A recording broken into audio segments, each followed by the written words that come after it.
Hannah Oli Pop Rock Radio. Estás escuchando Jamie Roxx de Pop Rock Radio. Manténganse al tanto. Hej, det här är Hits från Sverige och vi lyssnar till Pop Rock Radio med Jamie Roxx. Hey everybody, welcome to the show. This is the Pop Roxx Radio Talk Show. I'm your host, pop art painter Jamie Roxx, and this is the big show. You found it. I'm glad you did. As are our advertisers. Remember to support them. One of the big reasons that help us move right along. And on that, they used to have a code so you could save, a little bit of money or something.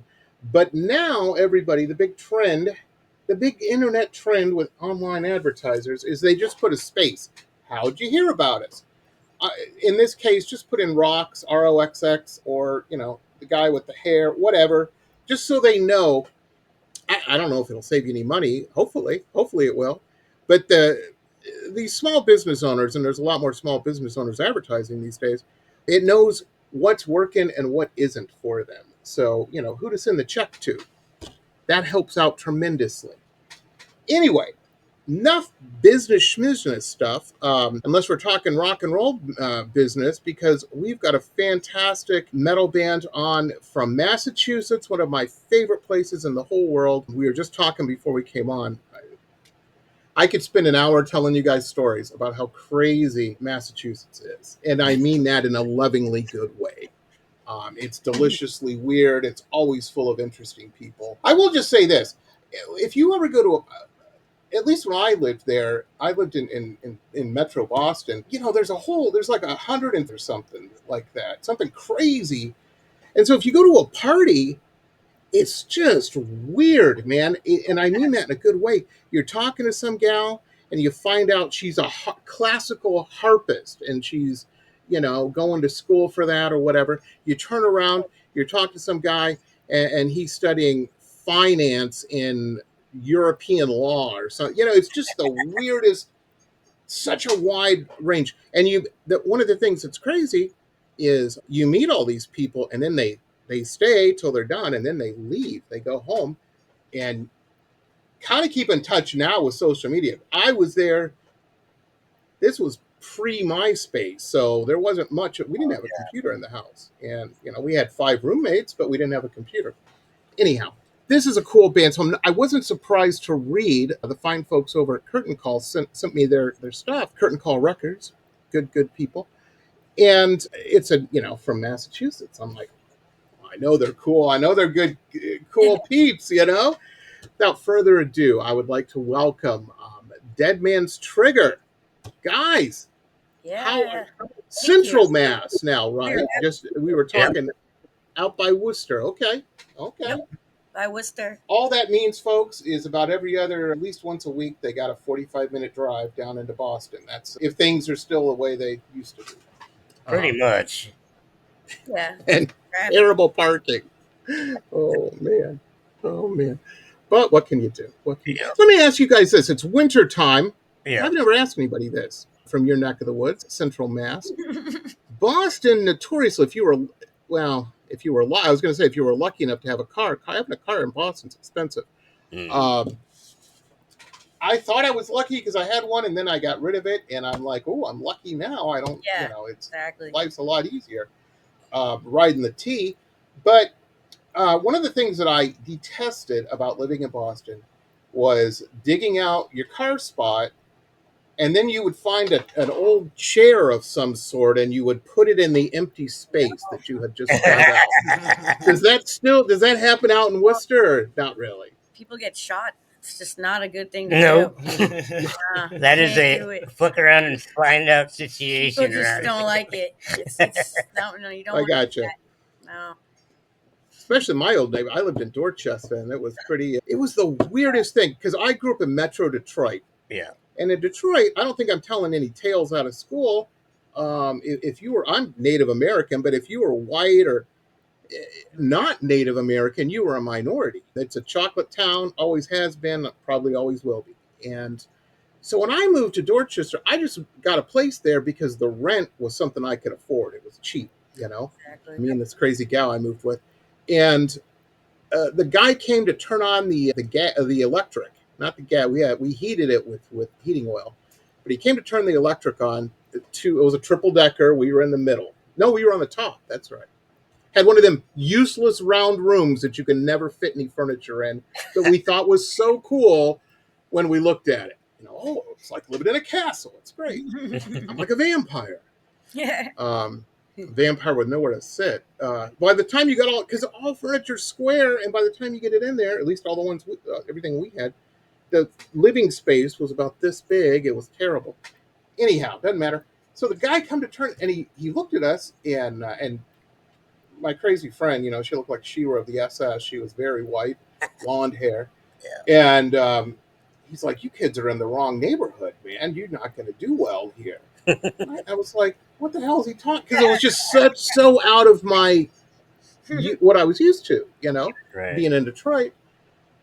And so we went somewhere. We went to the grocery store or something, and I started looking around. I'm like, "Yeah, you know what? It's a chocolate neighborhood."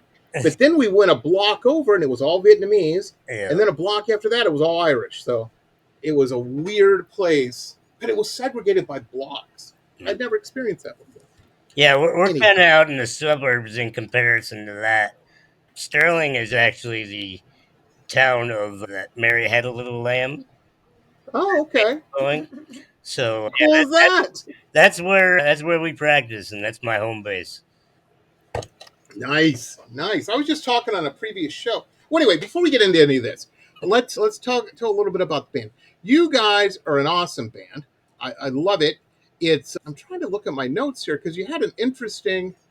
Hold on, let me just call this up real quick. Where is it at? That's the big question. Here it is. It was a cool, and I know PR people and this and that and bands and everybody comes up with different. They like to categorize people into genres. You guys can probably play anything, I imagine. That's usually how it goes. But it says Massachusetts Blackened Thrash Metal. And I read that and I was like, well, let's check it out. And that's kind of what it is. You know what I mean? I thought, well, they didn't lie. They didn't lie. I love it. That's cool. Is there a pretty good metal scene there in Massachusetts? Well, I run a company called Speed Demon Promotions, and I also book shows in the area. Nice. We have a pretty good community of different parts of the state in Massachusetts, and I book shows all whether I'm playing or not all over New England. You guys know how lucky you are to have somebody in the band that has those connects and the wherewithal of doing it, More than just that. He's the heart of this whole band. That's awesome. Seriously. That is awesome. The more you hear about the band, the more you'll find that out, that he really has created this whole band, brought us all together. Too. That's cool. Well, I was going to ask, it says in my notes that you guys formed in 2013. Yeah, originally.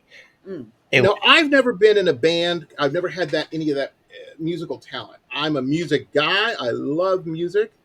Always have. And I always hung out with people in bands because, they're cool. And they usually, at least where I lived, knew a lot of girls. So, yeah, that's who I was hanging out with, Yeah, people are always, it's so funny. I was telling this the other day at a dinner party, and somebody said to me, they're like, what about the jocks and stuff? And I said, the jocks, you go to a jock party, all the girls are already got boyfriends. They're all with the jocks, I mean, it's like hanging out with your parents or something. I mean, if they're on a bender.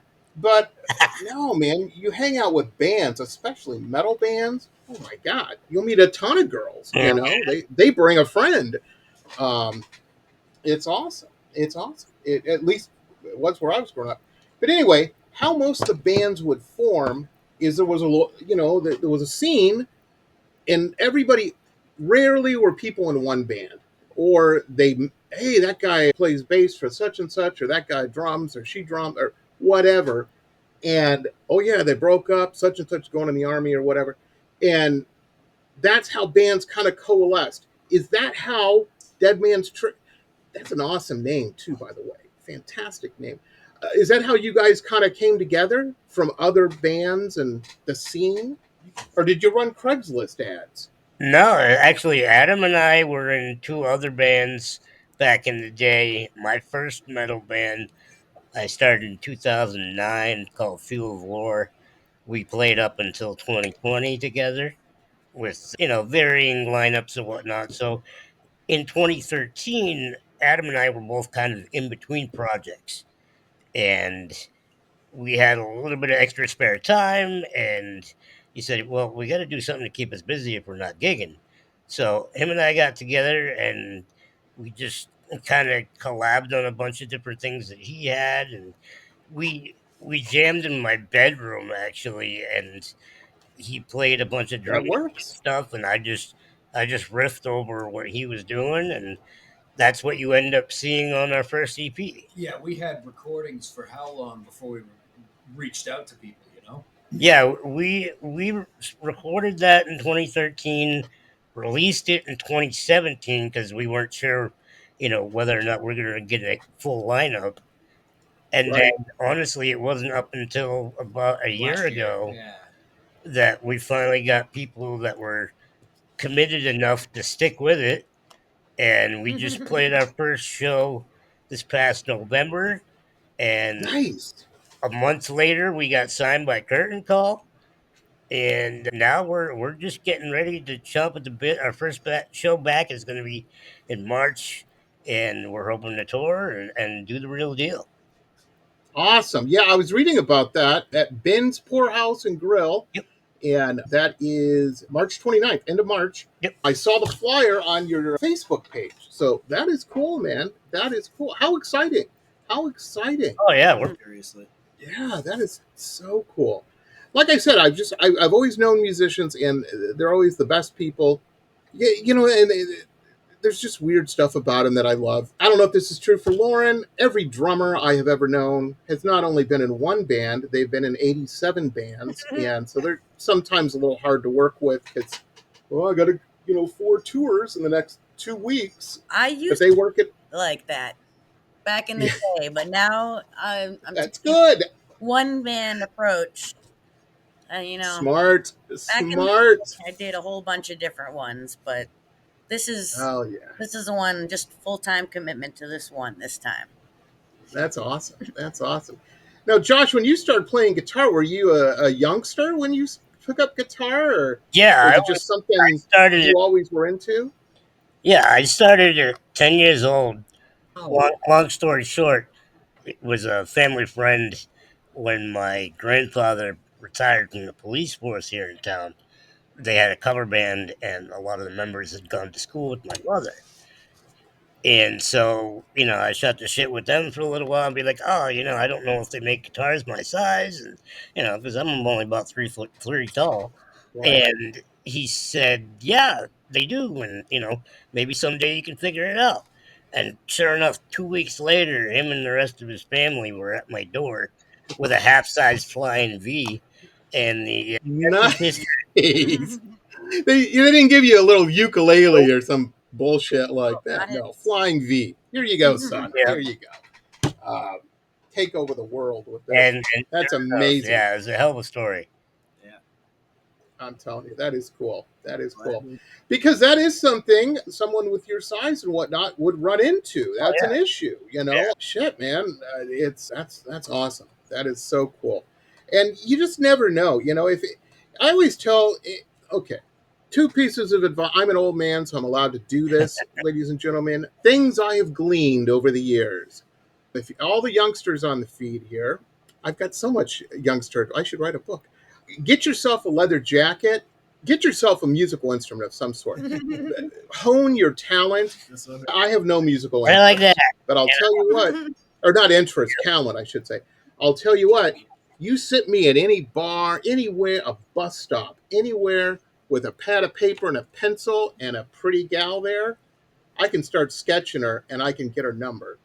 There's been many times in my life where I proved that because I had some sort of interesting skill that set me apart. The other thing, get a leather jacket. Leather jacket will change your life. Mm-hmm. All right, we got him. I've been wearing a leather jacket since I was 8 years old. Yeah, I'm telling you, the first one I ever got, and it isn't just that the girls or people are looking at you. It's it helps with a sense of confidence of, yeah, I'm a badass. I can handle shit. Don't worry about it. When shit goes down, get behind me. And people know. I think people notice that more than the leather jacket. You know what I mean? Yep. And if you're a painter starting out, I can't tell you how many leather jackets I have painted growing up, or drum heads. Jesus Christ. I think I painted every band in Detroit's drum head for years. Good extra money. Good extra money, you know? Yeah. I love it. Yeah, you know, you can't, you got to figure it out. You can't paint too thick on those. You'll ruin the drum. I use Sharpies. Sound. Yeah, that's the way to do it. And then sometimes the cymbals too. Yep.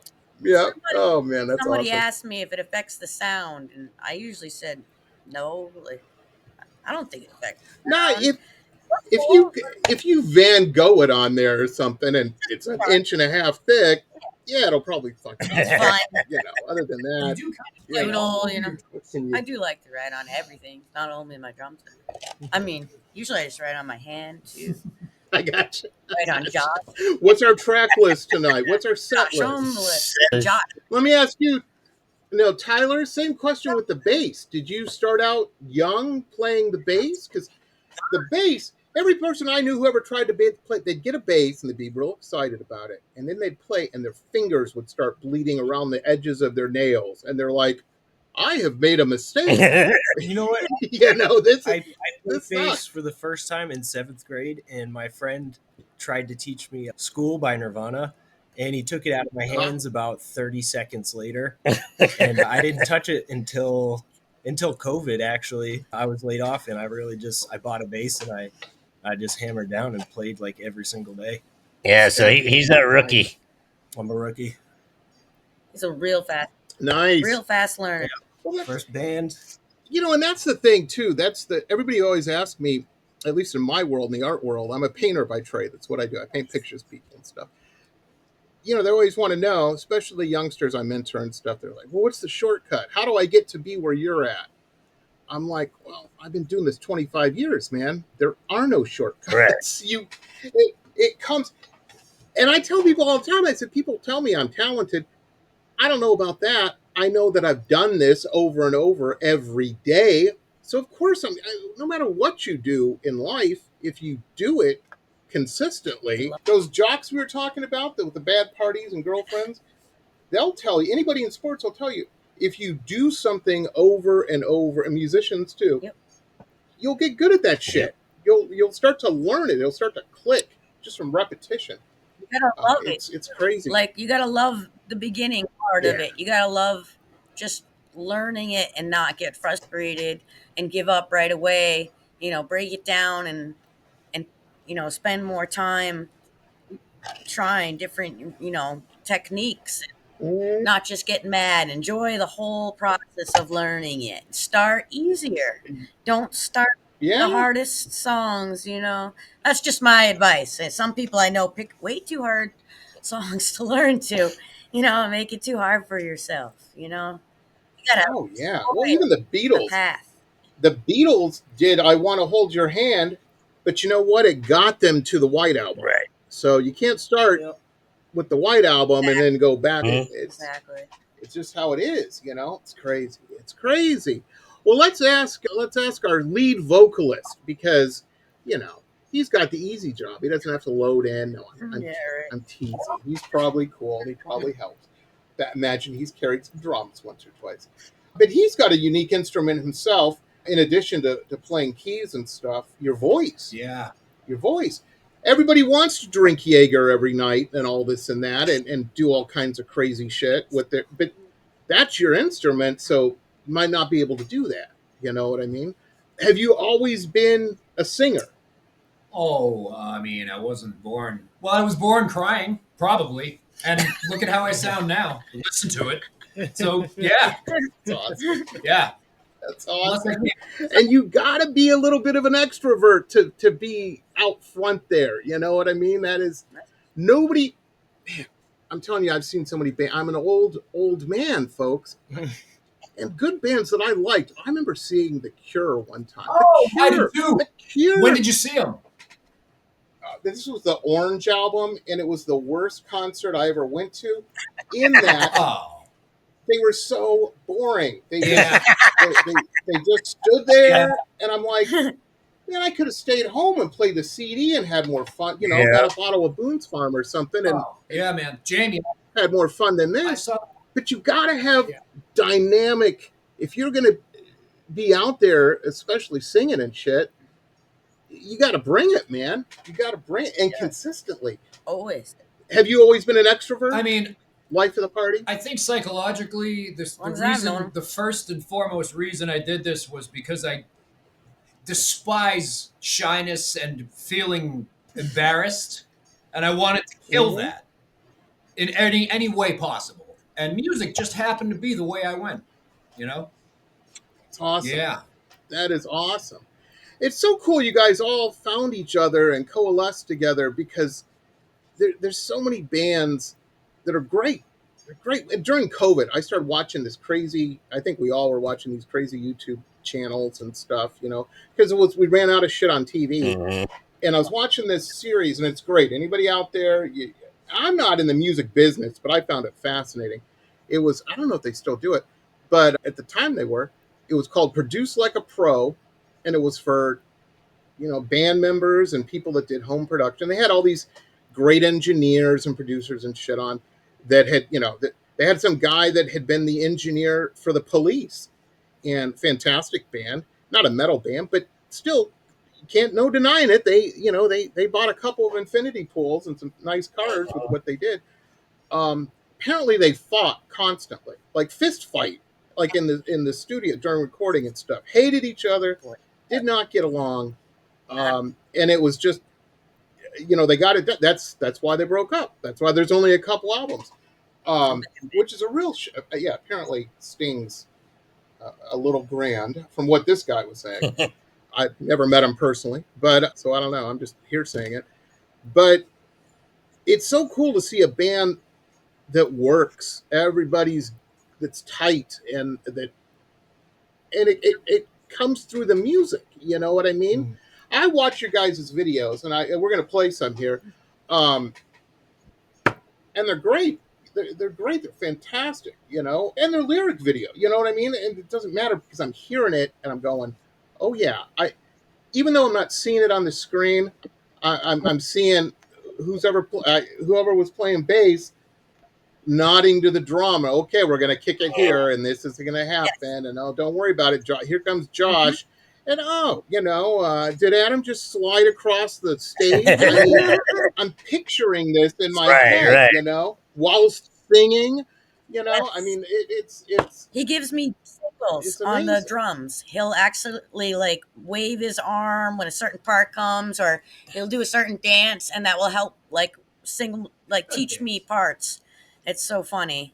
I rely on him for cues. That is all the time. That's cool, man. That is so cool. And you guys all found each other out. 8 billion people on the planet. And me and Adam were actually friends from back in the day.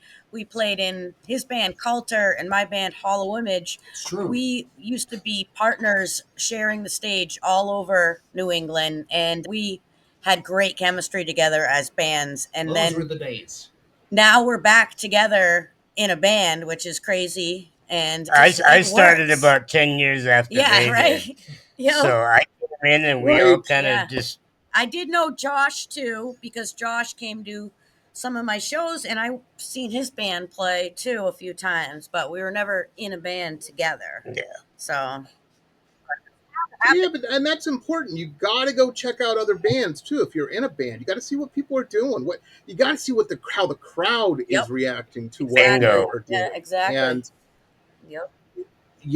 that's what it's all about. It's just part of it. It's just part of the work and whatnot. And it's part of being in a band. And I think that's super exciting and whatnot.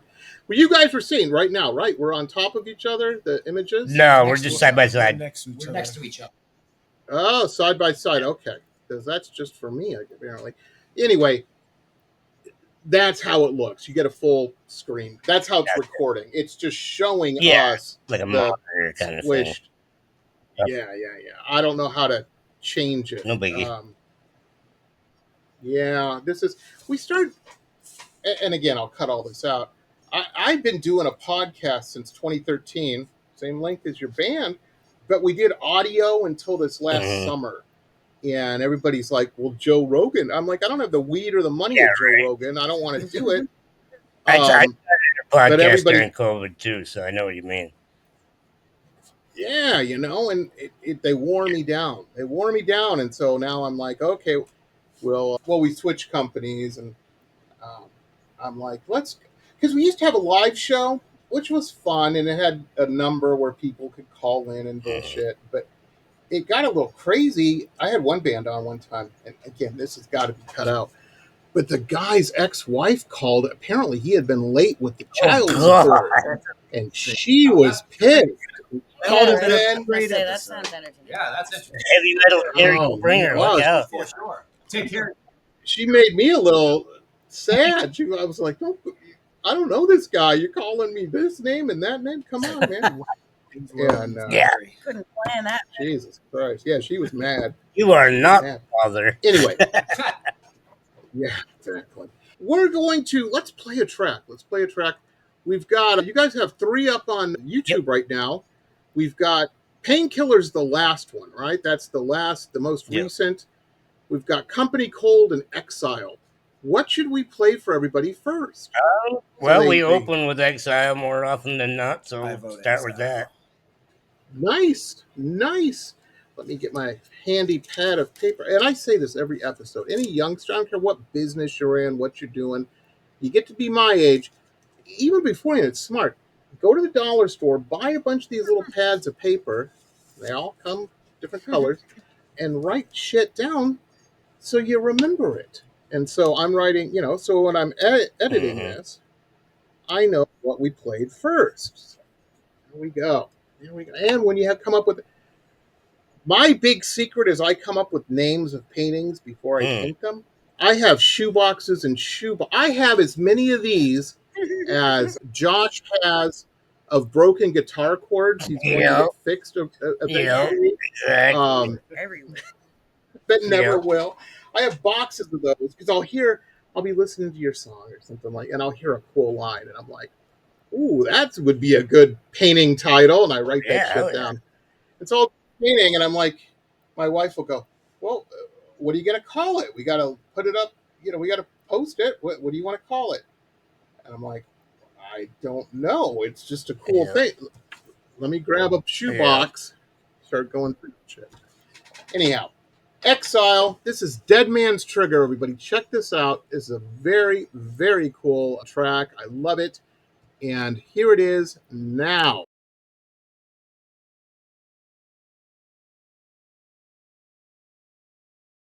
When you think you gotta die, imitation is all you've got. Consolation is what you want. And a long day of time, the gun is covered with mine as I walk the path of my life.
And we're back, ladies and gentlemen. How about that? How about that? Did I lie? No, it's a fantastic track. Now, in your guys's, let me ask you this: in your creative process, writing songs and this and that, getting songs together, because I mean, it's got to be involved. It sounds involved, you know. Someone who kind of takes the lead on that, or is that I got a cool riff, I got a cool beat. Josh is definitely You know, our man. my girlfriend broke up with me. Here's some lyrics. You know, no, we're not using those. We're not using those. Put them away. We're glad she broke up with you. No, we're not a country band. How does that process usually happen? You go, or is it different for Josh, every track? You take the lead on. Yeah, I most mean, of the time. pretty much. You know, I'll come up with something, or Brandon will come up with something. We've got new material coming out in a couple months, so keep your ears and eyes out for that. Real tasty licks. So a little tasty. You'll see how the band has evolved since this first EP. I write 90% of the lyrics. Josh, though, brings excellent ideas to the table, and you know, when you come up with one, I certainly want to give it its proper attention. You know, like we try to. He does most of the heavy lifting lyrically, but occasionally, if I find a subject matter or something that I'm passionate about, sometimes we'll co-write with that. But as far as like complete songs at this point, we're actually in my studio right now, so I'm able to write stuff at home and then bring it down here and show everybody, and then we kind of mess with it from there. Yep. And we got a pretty good system going now. That's awesome. And I tell everybody, again, I don't care what you're doing, if you're painting pictures, if you're in a band, whatever it is you're doing, your day trade, it doesn't matter. Have a place to work. And if you can have it at home, my God, even better. I'm in my studio right now, which at one point when this house was built was a carport garage. It's since been closed in, and I got my half of it, and my wife, who's a ceramicist and sculptress, has that side over there, the messy side. I like my area. Yeah, it's funny. Everybody always thinks they're like, oh, painters, their studios are so, and most are. I'm the opposite. I like mine like a surgery is going to happen in, because I know where everything is. I'm like, oh, I need that. Yeah, I think organizationally, I'm about like a happy medium between those two. I do the plastic. We are polar opposites. My wife, even in marriage, my wife will see it drives me crazy. If there's a flat plane, a flat surface somewhere, a table, a counter. Well, we should put something on that, preferably a crystal or some doodad. I'm like, no, it doesn't have to be. Everything doesn't have to be covered. Wife sounds fun. I love ceramics. She is. She crystals. Oh, that's her, man. That's her. That's what she does. That's what she does. We have so many crystals, and too. I'm telling you, we have so many crystals. I feel like Superman in the Fortress of Solitude. They work. It's just covered in.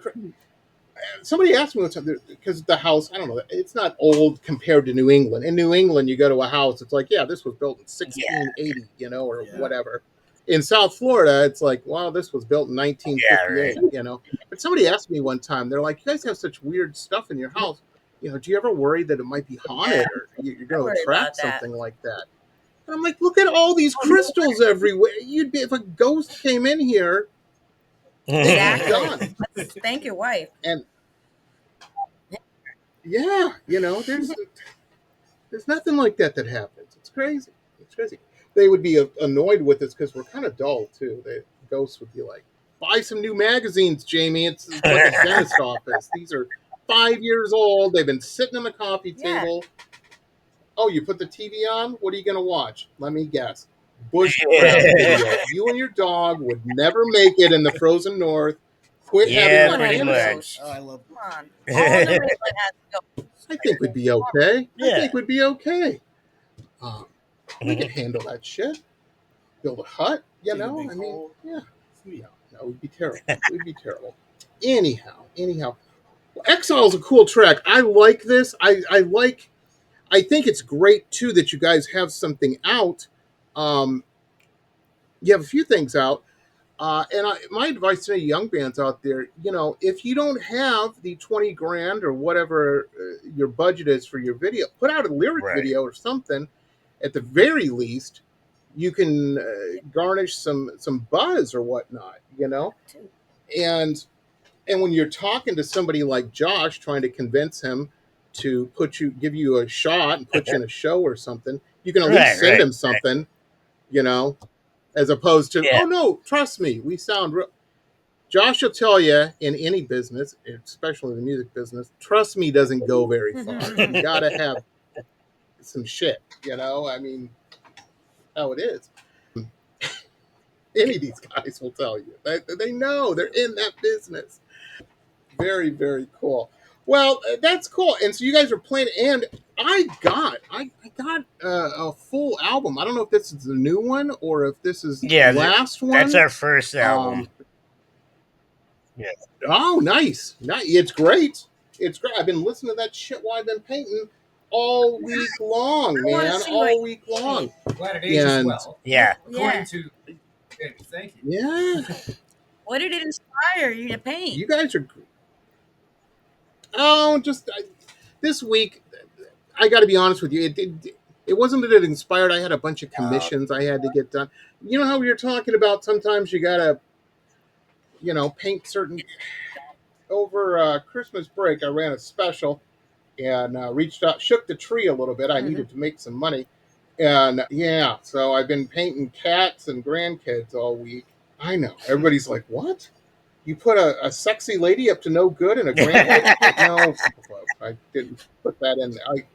I saved those. Those are the fun paintings. No, but these others are equally as fun, trust me, and I'm glad to have the work. But sometimes you got to do that. You know, you just got to paint. Or whatever it is you're in the business of doing. It happens. It happens. Not every band's gonna, you know, that you have on the podcast is gonna be as cool as Dead Man's Trigger, you know. And by the way, folks, we got all their links and social media stuff right down here in the description. So at the very, and yeah, they're in Massachusetts, New England, and whatnot. Doesn't matter. We live in a global society now, and if you're in Australia or wherever the hell you're at, you can still have access to them, you know, virtually and whatnot. And yes, people always ask me, where's the best place to buy merch and their music and stuff. I always say, every show I've ever been to, it always has a merch table with some hot guy or girl running it, and the band typically gets all of that money directly. Although I've been reading some articles with the bigger artists. Have you guys heard about that? Where they're charging merch fees now Yeah, at certain they're venues? pinching anywhere they can Poor now. shit. Yeah, I was like not thrilled at all. Let me ask you, speaking of the music business in New England, when I was coming up, people weren't that sophisticated. This is a long time ago. So usually the band would get a cut of the, if there was several bands playing, okay, we made this at the door. Everybody gets this percentage of that pie. The bar is going to keep all the liquor money that they make at the bar. And then they start doing, I moved out west, California, Southern California, and everybody was pay to play out there. Like, okay, you want to play at the club? Here's 400 tickets. You're responsible for covering all those. So start selling them, which I thought was horseshit. The best place I've ever seen was Las Vegas, because it's a 24-hour town. And you'll know somebody in a band, and they're like, yeah, come see my show. We go on at 2:30 a.m. And there's no cover because they can't compete with, they got to compete with the casinos and stuff, because Van Halen's playing at midnight or whatever, such band, whoever's big. And so what I saw them do in Vegas, which I thought was genius, I'm like, once again, Las Vegas figured this shit out. They're like, okay, XYZ band, you're starting at 2:30. We're running a Z tape at the registers. This is where we're at right now when your band starts. Now we're going to run another Z tape at, 3:30 when your band's done, and you get 20% of that. And that's what I thought. I said, man, there's no question then. And there's no fighting. Well, they had a bigger crowd, or we didn't. There's none of that bullshit that promoters have to deal with. How is it in New England? Are they pretty good with the splits? I mean, I can only really speak for myself and my company, but I try to make it so that it's a fair shake for anybody. But draw does have some effect. I try to consider any bands that are coming from any distance. I try to cut them a little bit of a break if I can. But ultimately, I think people need to realize is that we don't have a business unless people are coming to shows. Right. Yeah, bodies through the door. In person. It has to happen. Get the bodies through the door. Yeah. And sometimes shit happens. I've known people, we're playing here, or DJs or whatever, I'm spinning here or whatever. And then a nor'easter comes through. That's kind of why we decided to stay in the studio over the winter and work on new material, because it's such a pain in the balls to do that. We have winter into it. Right. We've been in studio. I mean, absolutely. Collectively, most of us have been doing this well over 20 years, so we're at the point in our lives now that we're done playing all the games. We're doing the real deal and not pussyfooting around, because we got the smarts to deal with it.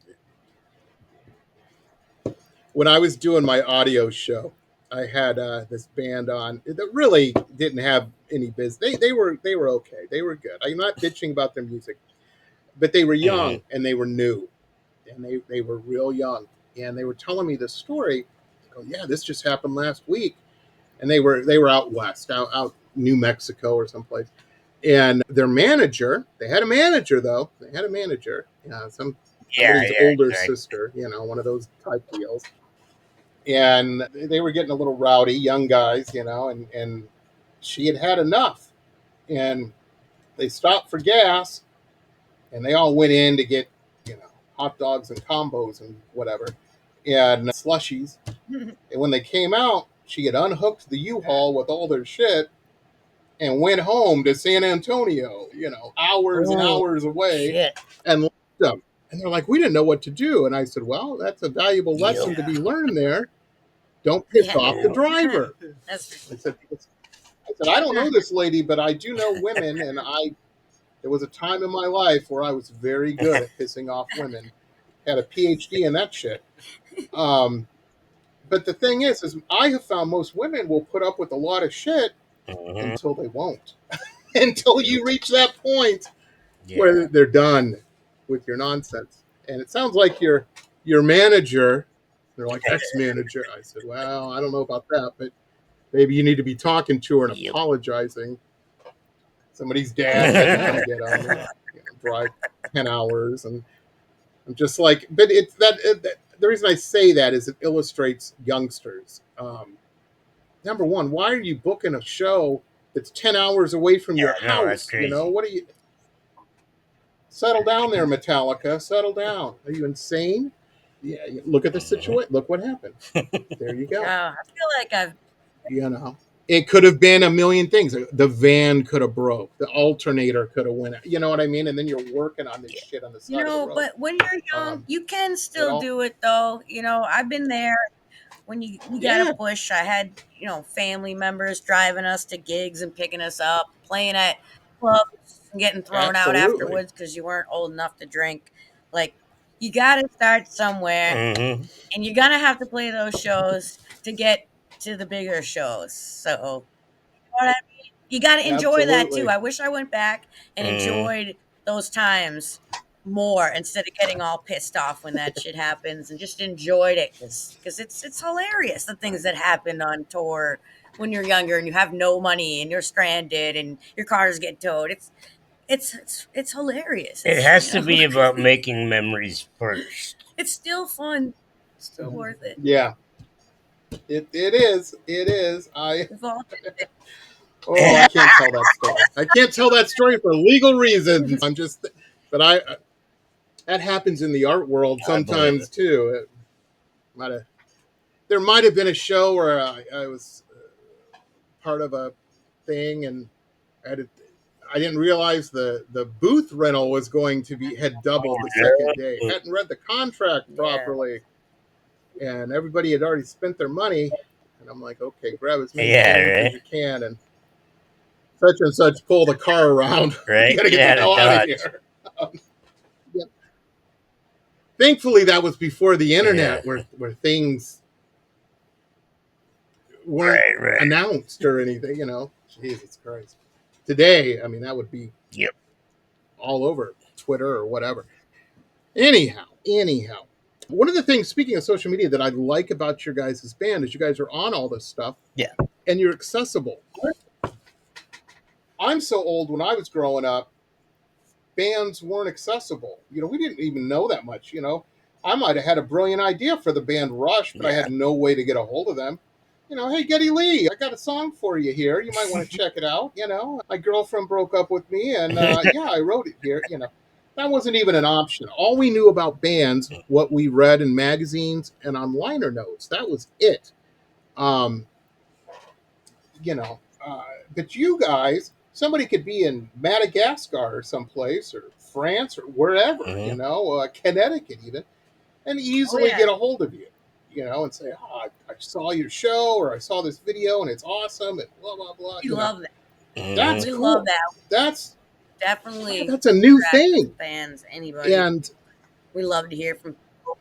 I wish it could have had this technology that we have now when we started, because we'd probably be all fucking making money by then. No, I'm telling you. Yesterday, I had a guest on the show from Ghost. Once a month, I'll try to have some weird paranormal show or whatnot, and have a paranormal person on. Just it's good engagement, and I just fascinated with that stuff. And they're usually interesting to talk to. So I had this gal on, and she was from England, and we were just shooting the shit like we are now.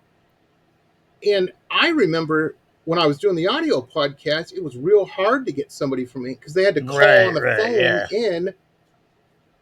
Nobody could afford that bill. Nobody's going to sit on the phone for an hour from England, And just in a couple years' time, here we are. There's no, there's no bill for this. It's great. Other than buying all the shit and software and whatnot. Anyhow, let's play another track. We've played Exile. What are we going now? Company Cold, that and sounds we'll like a plan to me. Painkiller. Excellent.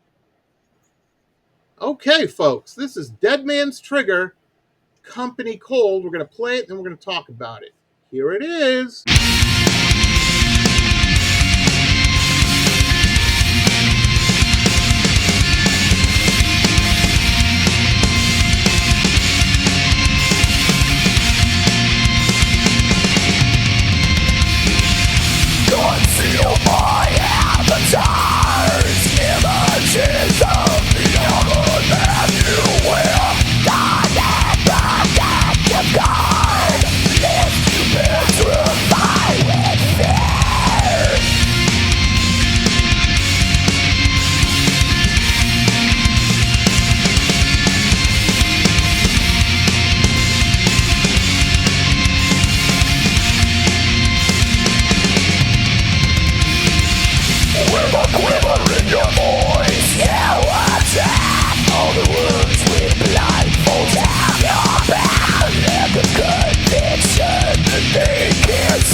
Sometimes when you arrive, it's as the voice of the justified.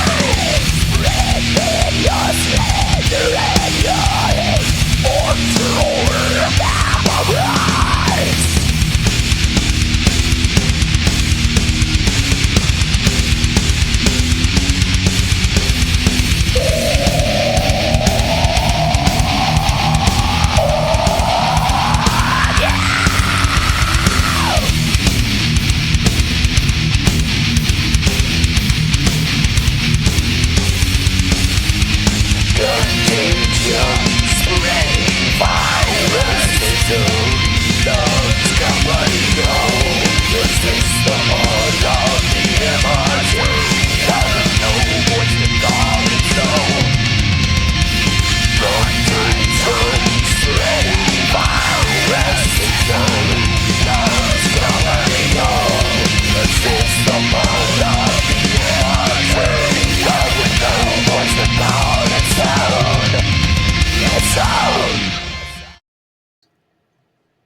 And we're back, ladies and gentlemen. How about that? Very, very cool. Company Cold. Tell us a little behind the scenes about this track, guys. Well, this is actually one of the first songs that Adam and I put together. You know, again, lyrically, he kind of took the ball and ran with what I had put down. You know, we had a, what was it, Dr. Rhythm that we used, Adam? Of course, good old Dr. Rhythm. Good old Dr. Rhythm was our first drummer. Rhythm. I like so jealous. So we had one of those, and then I ended up. He's a good doctor. He's no Lauren. Indeed. Yeah, so I ended up transcribing everything that he was doing on the Dr. Rhythm thing into my drum program, you know, to make it sound normal somewhat. And that's kind of where it went from there. But only really Adam can speak on the content of the song as well. That's true. And I'll say it's important for a listener to get their own definition of any song, really. But I will vaguely say that it was about particulars going on in the local scene at the time. Yep. A contagion spreading virus. Gotcha. Yes. That's hilarious. That is, you know, it's interesting. I don't watch TikTok. I don't have a TikTok. I'm an old man. Somebody the other day asked me if I use WhatsApp. Yeah, right. I'm like, what the hell is a WhatsApp? I don't even know what that is. I do not use a cell phone. I don't own a cell phone. Everybody's like, how do you live in society without a cell phone? I'm like, my wife's got a cell phone. If somebody needs to get a hold of me, I'm always with her. They can call her and say, hand the phone over. I don't. That's very true. And the reason is I'm not cool and I'm not sticking it to society, folks, or any. You know, I'm too old to be a punk rocker anymore. But the reality is I have a tendency. I'm an old man to set things down and forget about them. And I didn't know how much cell phones cost. I guess a lot of people don't because they make payments on them every month. Into your monthly you get them free. Yeah. See, I'm an old man, though. I wouldn't make payments on it. I would just go into a place and say, sell me a cell phone. And they're like, okay, give us $1,000. And I'm like, I'm not going to use a cell phone. That's taught me. You know, right. And here we are. But yeah, you know, it's crazy. But you know so I've been watching all these. Every night I have the weirdest dreams because my wife watches TikTok. Apparently until tomorrow, I guess that's going away. I don't know what all these.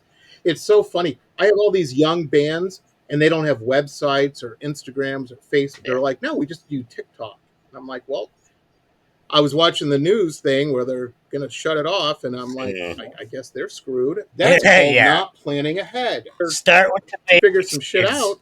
Get on that Facebook. Oh yeah. I love Facebook. Everybody bitches about Facebook. Instagram, I could take or leave for my business. Right. I don't make any money on Instagram. Facebook. And here's the reality, folks. In my business, very few, there's a couple, but very few 19-year-old kids, 20-year-old kids are buying art for their house because they don't have a house, you know, or they're lucky if they have an apartment. And these days, a lot of them don't. They're living at home with mom and dad. But you know who does have money? Moms and aunts and grandmas who want a painting of their cat. So that's, you know, product there, they're on Facebook. Yeah, you know, I mean, I'm just saying that's where I spend the attention mostly. But these kids are going to have to start. They're going to have to make a Facebook page or something because they ain't going to have TikTok. But one of the cool things is, like I said, you guys are on this stuff, and because you're, you know, you've been doing it so much, you know how to do it, how the game is. And folks, if you're young, if you want to be in a band, you want your band to be, you know, you want to do it and whatnot. Quit worrying about girls, trying to meet girls. Well, I know that's easier said than done. Believe me. I got a couple ex-wives in my ledger, but I finally got a good one. But the thing is, start watching bands that know what they're doing and seeing what they're doing and say, and take notes. Get out your little notepad and take notes and say, hey, let's try this with our band. Wow, how about that? Having a good band title that looks good on a t-shirt, you know? So many metal bands, they'll do a logo you guys have a great logo, by the way. I love your logo. That's all. Whoever did that, buy him a cup of coffee. Yeah, you know, there you go. But so many metal bands will make it work. Well, we made a logo, Jamie. For you. It's a castle with flying dragons, and there's a moat with alligators, and there's an advancing orc army. And I'm like, guys, if you reduce that down to a sticker or a button, it's just a blob. And I know Queen had a cool logo and whatnot, but I'm just saying it wasn't Van Halen. And everybody's like, we're sick of the 80s references. Metallica, how about that with the font? You know, come up, Dead Man's Trigger. Look at that. And right behind Josh's head, and you guys will see it because it's floating around the screen right now, is their logo, and it's fantastic. It's that would look so cool on a button, you know. And yeah, there you go. There you go. I'm amazed with it. I mean, I did get one of my other bands tattooed on me. Should get it. And us. Yeah, but it was for sure. I love Ravens. Well, if I didn't already Raven have one, tattoo? Lauren, she got ABBA tattooed on her. That's not cool. I'm kidding. I'm teasing. I'm teasing her. I'm making fun of her. That's our logo. I'm all down for getting okay. logos. There you go. Yeah, I've got a couple. Yeah, the Raven cluster would be a cool. Yeah, on your head, the Raven cluster. Absolutely. Yeah, absolutely. Kind of just know that. Except Josh's Maroon 5 tattoo. He doesn't like. He regretted that, but he was drunk. He was in Tijuana. You know, a lady blonde. You know, it happened. 20s were crazy, man. Yeah, you know, I mean, come on. Yeah. He was hanging out at Man Ray. No, I don't think they're open anymore. I think that building fell over. It was so terrible. Anyhow, let's play. Speaking of tattoos, folks, if you go get a tattoo, probably not whilst you're getting it, but afterwards, you're definitely going to need something. And that leads us into the next track we're going to be playing. And this, incidentally, is why old Jamie Roxx doesn't have any tattoos, because it's something I've tried to avoid. If you take too much, bad things might happen. So we're going to play Painkiller Nightmare. I have had that happen before. Here it is, everybody. Dead Man's Trigger, Painkiller Nightmare. Check it out.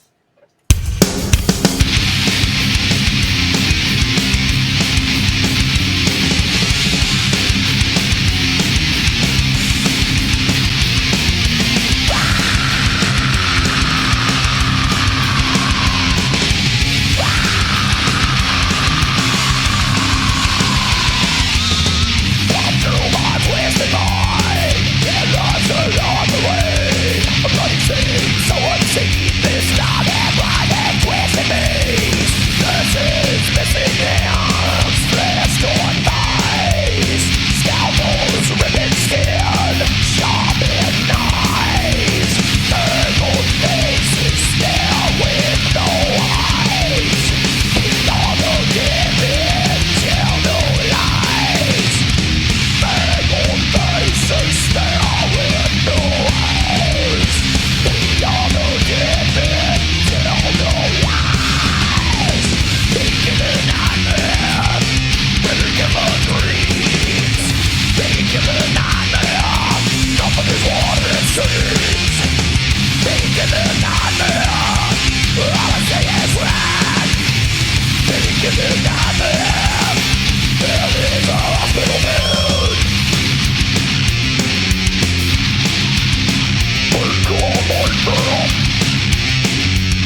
Birds become abnormally fragile, treatments fairly primitive.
And we're back, ladies and gentlemen. How about that? Through the magic of television, we didn't move at all. We were all transfixed during that. We just froze in place. The track was so intense. Yeah, we didn't know what to do. We didn't know what to do. Check out it. That's funny. That is funny.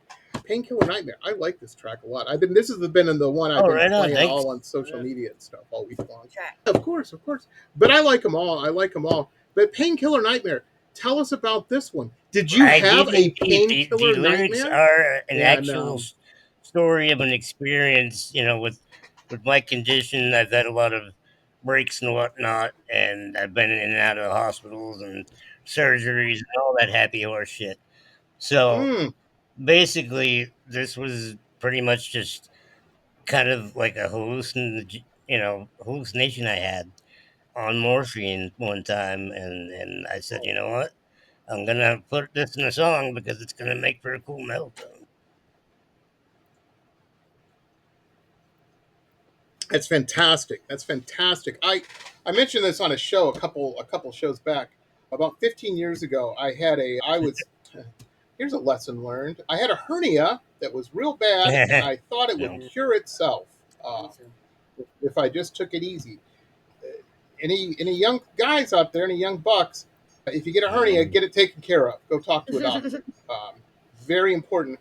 I was visiting a friend of mine in Pittsburgh, Pennsylvania, of all places, and now I had a little bit of a cold, and I started coughing from the cold, and I woke up in the hospital right as they were doing something that they call Foley. I won't go into detail what that is. You can Google it. It is not fun. Yeah, it's something you don't want to happen. But apparently they had to do it. Anyway, I was in that hospital, 16 or 17 surgeries, I can't remember. where they were putting stuff back where it belonged. Apparently, your insides are like a clock. Everything needs to be in a certain place. Mine were not, and it was a 3-month hospital stay. And I was getting. They never gave me morphine. They were giving me Dilaudid or something like that. Yeah.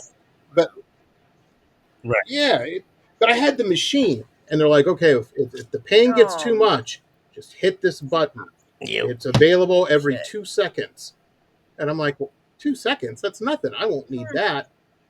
When you're in pain, 2 seconds is a long time. I learned that. Jesus. But anyway, I had so much of that shit.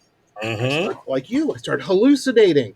I had this black doctor, because in hospital, doctors come and go, and nurses all the time.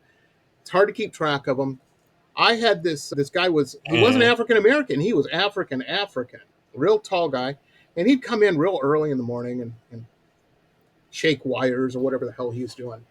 And then, and then he would leave. Happened all the time. Saw him every day, every morning. Well, turns out he didn't exist. All in my head for a couple weeks. And I wasn't hallucinating the entire 2 weeks. It was just in the morning when I would wake up, this guy would come in. And people say what they want. Somebody told me, well, do you think he was a ghost? I don't know if he was a ghost. That was the most boring ghost encounter. They'll never have me on one of those ghost shows, because all this guy did was, I'm sure there probably are, but this guy, if you're going to be a ghost, be an interesting ghost. That's all I'm saying, Be that guy on the train, the Patrick Swayze movie, the crazy ghost guy. Yeah, maybe that was his routine. Dead. Maybe that was his. He's still alive. Yeah. I had a guy die. I had a roommate. It was this old man, and he was out of it. He was at the end of his race, and he was out of it. And they had it wasn't a full-on nurse. I don't know what the name was, but she was wearing scrubs, and her job was just to sit in there in case he needed something. So I was on this side of the room. He was on this side, and my dad had driven down from Michigan, and we were over there bullshit. I had the brilliant idea to paint all these zombie paintings. I was like, I'm going to paint some glamorous women that are zombies. I was telling him about it and everything. And then all of a sudden, all the doctors and all the nurses and everybody came in, and with a bunch of maintenance people, they took him out. I thought he'd just fallen asleep. But then I noticed the girl had gotten up and left, the one wearing the scrubs. And then these guys all came in, and they scrubbed the whole room down, like everything. I'm like, what the hell's going on? And they're like, you don't have a roommate anymore, is what's going on. And I was telling my surgeon about it the next day, and he's like, you're not going to get another roommate. So then I didn't have a roommate. It's crazy. But that's with your condition. Now, is there ongoing stuff like brittle and stuff that happen, or for the most part, stabled out? It kind of fluctuates over time for people with my condition. Puberty helps to lessen the amount of fractures, but I got to be careful not to overdo it, and I can't be in my chair for too long, and I have to pay attention to my body, because if not, something could let go on me. I hear that. The other day, I moved a bunch of outdoor. We just got a new roof put on. Needed a new roof. My wife walked into the living room. This is about a month and a half ago, and she's like, I have this fedora back here I usually wear during the day, and I was wearing my hat.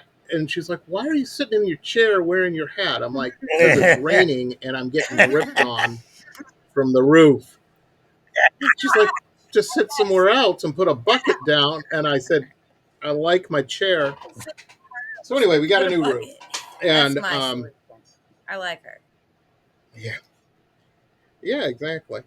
But when they got the roof, we've got these big planters with tropical plants in them and shit that are against the house. And I had to move that shit out of the way, so the guys and gals could get up there and do the roof.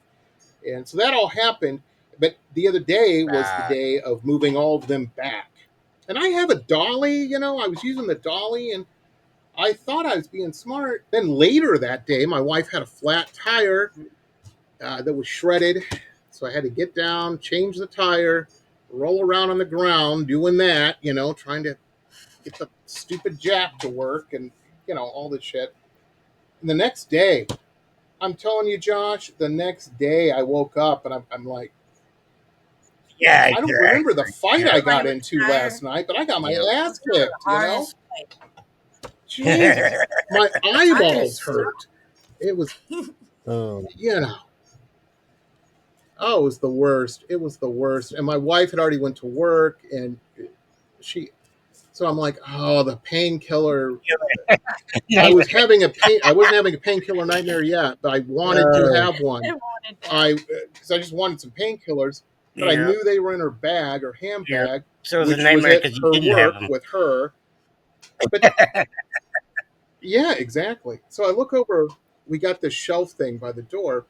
And she's got all these, because she's got a million purses, they're all over there in this basket thing. So I'm like, well, let's look in the purses and see if we got lucky here, So I shuffled over there, and sure enough, there was a full bottle in one of her purses. I'm like, yes, I'll take a Midol at this point. I don't care. Man, Jesus. that's funny. Yeah, it was terrible. Terrible. But that's cool, though. But, and that's something to say, too. You've got this condition and stuff. Fuck that. Who cares? He's a rocker. He's rocking. It doesn't matter. And it's not slowing him down or anything. He's adapting and overcoming. That's what you got to do. That's inspiring, It's just how it is. You got to do it. Inspires me to do things on drums I would have never even attempted to do. He's a very inspiring person. That's awesome. That's... Well, guys, anybody out there in the New England area, March 29th, it's a 21 event and up event. So, they're serving whiskey there. So, keep that in mind for your 19-year-old girlfriend. Nope. Girls don't like to have to wait in the car. Just keep it in mind. But get to the show, man, because that's where you got to be there. Ben's Poorhouse and Grill. And I imagine you guys will be playing. Oh, yeah. We're almost completely booked out through June already. Come see us. Come party. Nice. Josh, I'm over on your Facebook, and I'm seeing, is this the Flying V guitar that your relatives showed up with? Yeah, but the one you're about... That's my signature stealth guitar from Boiling Guitars out of Rhode Island. That's all custom built. Yeah. Oh yeah, because it's not a Flying V; it's a stealth. Yeah, very very cool. I like that. Yep. Shout out to Eagle Rob for those. Yes, we love Rob. He took.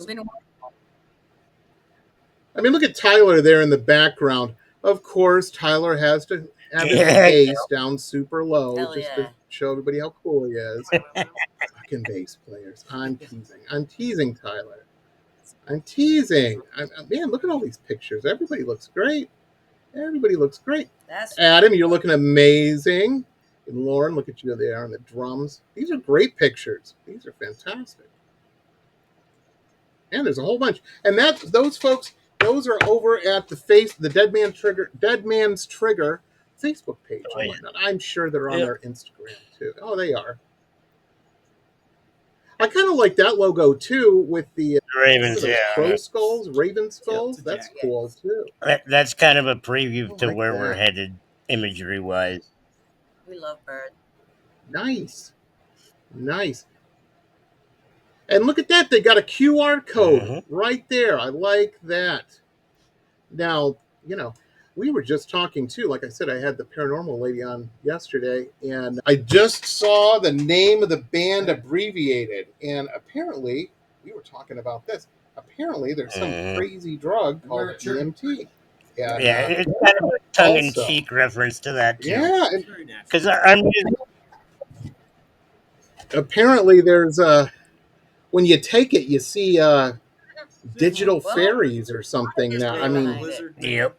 Who would have saw that? It goes all the way back to the Amazon. I mean, DMT has been used in many cultures for thousands of years. And we thought that, initially that, having a tongue in cheek reference to DMT was because our music is meant to make people think and think about things that aren't of the typical subject in pop culture or what have you. We talk about history, we talk about mythology, we talk about religion and stuff. Which is cool to see a Hmm. metal band embracing that again. You know what I mean? Because that's how it was when I was growing up. You would listen to Ozzy or whatever, and Hmm. and yeah, you would think about that shit. Metallica's video. I saw that. I think I was Yeah. 12 years old. Messed me Watching up, one. man, for like a month. I'm like, is any of this real? Yeah, right, right. Am I really Huge here, influence to me or am I too. stuck Metallica. Definitely great. I was gonna say, I Yeah, don't know if you can see it. Yeah, Metallica right there. Yeah. See, there you Yeah. go. There you go. Very cool. Well, yeah, and it's cool to see that because a lot of metal then for a while became it was a good track. You'd hear one and you're like, yeah, it's good. It's good soundtrack music. If I'm robbing a bank, this might be good to have on. I don't know if Tony Stark showing up in his Iron Man suit's going to be playing it, but But I like the stuff that makes you think. Ronnie James Dio? Are you kidding me? You can't listen to a Dio track or not. Did I just listen to a track or play 3 hours of Dungeons and Dragons? What the hell's going on? That's. But it's good to see a band get back to that. I like that. I like that. But your music doesn't sound dated. It sounds fresh. It sounds new, because it is. And that's Timeless. That's awesome. That is very, very cool. Yeah. That is very cool. And you guys have some synth in there every so often. I like that too. Um, can't be a bigger Rush fan than me. Geddy Lee did that shit, I don't know how and played a bass. I don't Jesus get it. Christ. I don't know how he did it, man. That Yeah, guy was a freak. I'm telling you, there's just certain musicians, and I think you guys will be added into that pantheon. 10 years, there's going to be somebody doing a podcast going, yeah, well, Dead Man's Trigger, and then they drop this, and oh my God, blah, blah, blah. But then they got really rich, and they're living in Malibu and swimming in infinity pools and shit. Yeah, right. I just Josh's chair's hovering First, now, I mean. It's Professor X mode right here.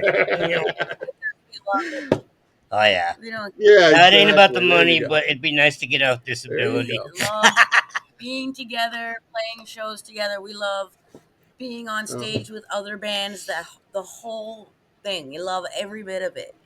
We don't even need to go to Malibu and swim in an infinity pool. But we can. I mean, maybe once. I know, right? If somebody twisted your arm, But no, Lauren said it best at the beginning of our talk here. She said, you gotta love it. And that's so true. No matter what you're doing, folks, you gotta love it. Even the times you hate it, you gotta still love it first. Absolutely. I'm a typical guy. And typical guys will bitch when doing something. That's just part of the process sometimes, Changing the tire the other day, my wife's like, are you going to have a heart attack? You're so mad right now. And I'm like, sweetie, understand, I'm fixing, I'm going to call this car a Korean piece of shit. It's just, I love that it gets us to where we go. But right now, you can see what my dad yells. The whole neighborhood can hear him when he's fixing something. Calls everything, every name in the book. I think that's most men over 50, though. Yeah, just part of it. Oh man, I was painting something. This was years ago, and I'm painting it, and I'm bitching about it, and I'm just bitching that I'm painting this, whatever it was, and I can't even remember. And my wife's, listening to this, and she goes, "Okay, well, you got to finish this because people paid you already for this, so you got to finish it, and then you can go up to Pizza Hut. I'll help you type up a resume, and you can see if you can start delivering pizzas." And I'm like, yeah, right. It was a wake up. I'm like, no, let's paint some more. I need more. Not that there's anything wrong with delivering pizzas. It's honest work. At least sure, 2 I'm years. glad when they show up at my house. Pizza, sliced deli meat. Yeah, carpentry. kids' birthdays, babysitting. That's why Anything. Tyler's so well behaved, because she was such a good meat cutter. Tyler, what was the worst job I you had, ever had honestly, coming up? I went to college and I got a job right out of college working at a company that shipped frozen foods. And working in that office was probably the worst experience of my life. I can never go back to that. I do construction. Still complaining. Hey, you're outside. It's putting roofs on houses and whatnot. And how about you? Me? What was the worst job you ever had? Oh, yeah. Gee. No, I'm curious. But yeah, probably my first shelving books at a public library. I tell you, one of these times, I accidentally left a small stack of books in the wrong spot. And one of these old ladies that worked there, she'd been there 20 years. She ratted me out, almost got me fired. But I tell you, she's probably dead now.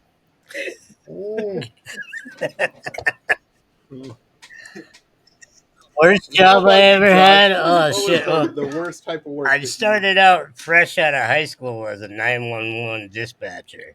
What? And Jesus that was Christ. well. I'm That's technically hardcore. fourth generation law enforcement. My family goes quite a ways back. But once I realized that it was going to take up my Friday nights, I said, "Screw that! Metal's the way to go." But mad props to our first responders. Absolutely. For sure. You come from Oh yeah. I can only imagine those calls. Jesus. Yeah, right. I swallowed a light bulb and it broke. I think there might be a problem. You're gonna have a problem. The worst thing is just be glad it wasn't the other end. Not communicating with each other. Way. I had a high-speed chase my first night on the job. It was a shit show. Like fun. Jesus. So that was a little bit. I mean, it was good money. I was getting paid $13 an hour back in 2007. So back then, that was a decent. So wow, your chair does go that is fast. good money, yeah. No, I wasn't in pursuit. I was just on the damn phone. But it's a pretty intense job. And if physically I was able to do the job, I probably would have been a cop too. But it worked out that I got to be on the other side of the coin and hang out with all the cool non-narc people. I got friends that Hell's Angels and shit like that instead. There you go. Yeah, it's crazy. I worked in Medford, Massachusetts at a U-Haul place, and everybody who would call up to rent a truck was having some sort of crisis. They were getting kicked out of their apartment. Their man had left, or they were leaving their man. It was some. It was in Medford, so you had all these Tufts University types and whatnot, Cambridge, and everybody calling up, and they're invariably once a day somebody. Well, what time should I expect the men to come? Yeah, right. I'm like, sir, you are calling U-Haul. That means you move your shit. I know a couple guys. If you pay them, $100 a piece, might. Yeah, right. Help, it's not legal. I'm actually in France. Exactly.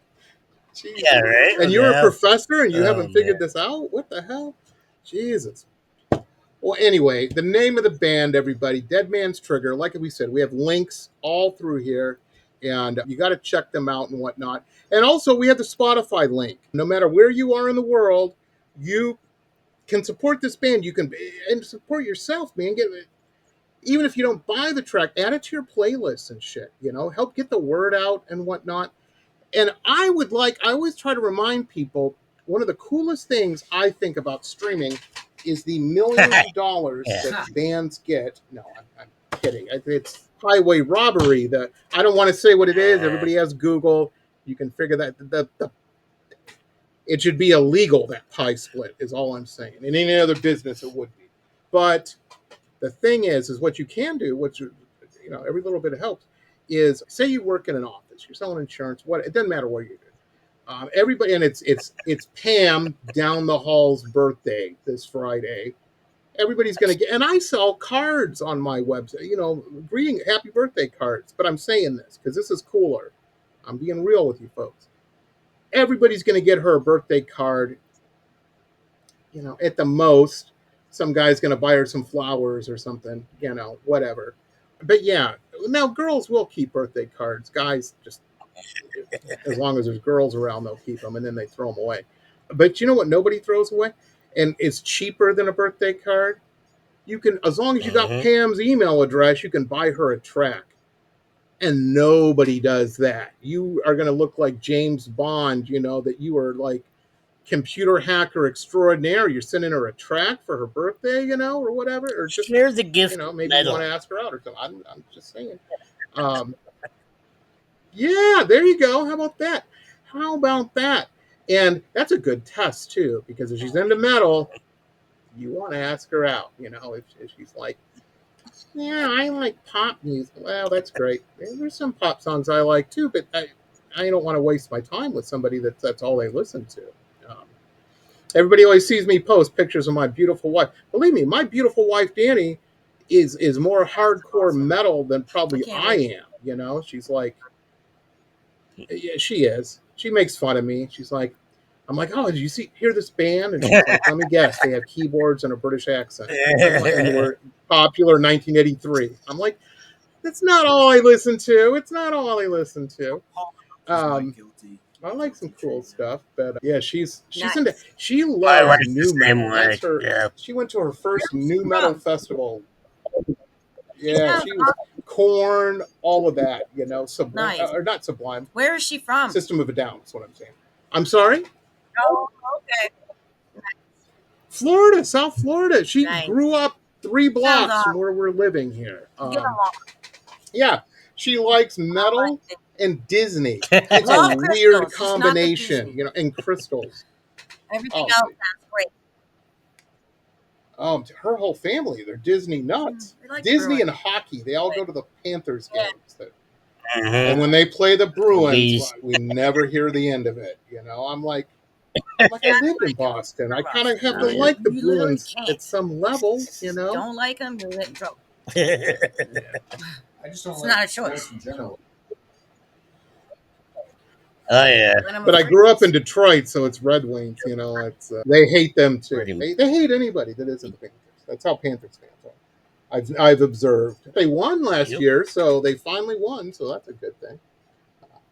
But yeah, you should have saw the Panthers fans down here. They were all walking around like with their chests out. Like quit acting like you're Canadian, man. You ain't. You won 1 season so far. That's funny.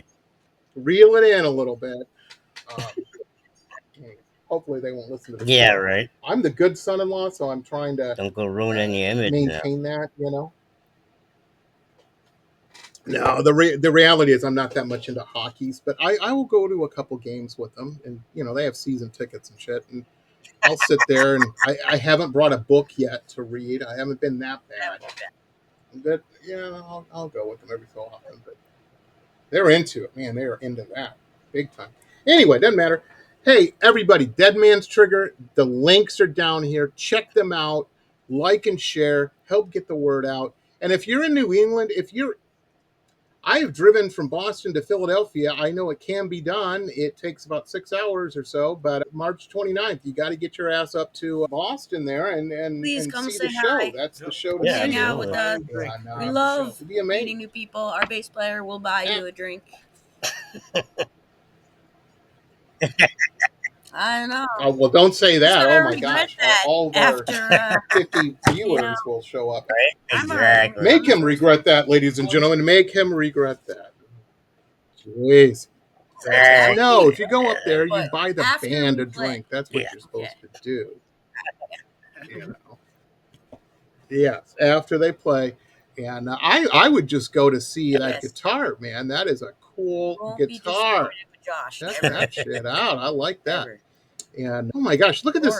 I'm looking at one of the pictures, Adam's singing, and I'm seeing, Adam went to the tattoo shop and he said, yeah, I'm just going to get like a little something, like just a little teeny tiny tattoo. And, he's got his entire arm there with that giant symbol, which is awesome. That must have hurt. That must have been a painful nightmare. The recent one on my stomach was a little rough. Yeah, I got one of my abs too, and that was like the worst. Tyler's got a bunch on his. He's got a whole bunch too. He's got demons and stuff. Yeah, Tyler's got. Show him yours, Tyler. I do some beats on you. Check out Tyler. Oh, very cool. This fucking guy. He's part of the band. Wow, look at That's that. Barry. Yeah, he's our sixth member. Yep. Yep. We got That's awesome. That is so. I remember I went to this club. This was a million years ago. I had just moved out. I was like 16, 17. There was this guy that worked there, and he was like an old school punk rocker, had a mohawk and everything. You know, I just thought he was the coolest. And he had a whole sleeve of bones on his arm and then on his hand. And I'm like, that is so cool. I want to do that. I want to get one of those. And he goes, look, kid. He goes, I'm going to be honest with you. This guy gave me so much advice. He's like, I can always work in a bar now. I can be in a band. I might be able to get a job as a chef at some point if I went to school for that. But I ain't going to be running a bank or anything like that. Not with this, where it's coming out of the sleep. Understand? So he goes, I'm not putting it down. You do what you want to do. But he goes, understand, I've limited my options for the future. I'm 17 years old, man. I'm not thinking about the future. He goes, no, but you should be. You should be. So many kids getting face tattoos. It's like, I feel like you really should think about that before you get a face tattoo. You can't cover that. No, or maybe makeup, but absolutely.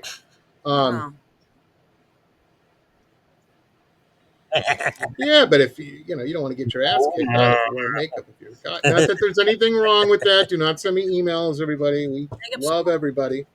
I'm just saying, think about the future. Anyhow, my weird shit is I have weird hair. I can cover that shit up with I also own hats. So there you go.